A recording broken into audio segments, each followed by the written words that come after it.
I think for a long time people thought moving towards sustainability was a matter of your own personal morals. And then obviously in that sense, we have had a sea change for companies to really see it as part of their competitive advantage in a kind of new world, a new market. And this required us to go through two other myths. There was primarily Western companies that would do this because of consumers, and there was really niche companies that could find that new technology, that new way of doing it.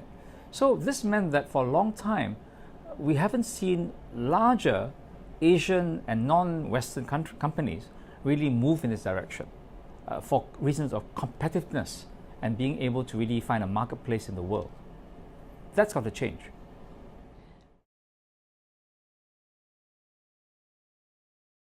So as they try to move forward, obviously there are the existential environmental problems like climate change. If the world really is going to shift so quickly, we'll all be in trouble. But additionally, for companies, it was to find that there was a value, not just a moral value, but a price value. And this is where I think Singapore is taking an important step forward this year as we introduce carbon tax. It's a relatively low price at $5 a ton, but we're still only the second Asian country to do this, and one of the few developing countries to do this. And this really sends the market signal that it has a price advantage and a competitive advantage for companies to use less carbon, less energy, and therefore big companies can start to really make strategic plans for the next wave. Additionally, investors are taking the signal too. As holding companies like Temasek talked about climate change, investors are starting to look at companies that will have a future rather than being a thing of the past. I think, again, the big companies of Asia will have to take a step forward.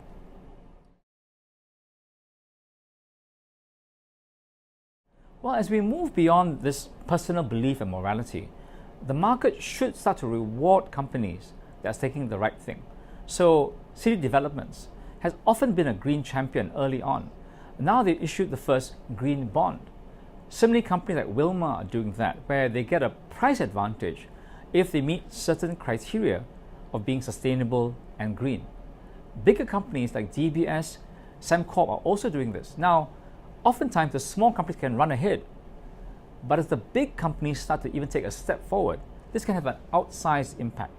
Sembcorp, for example, won't get rid of the existing power plants, but as it adds and ramps up solar power, it will increasingly become a green company.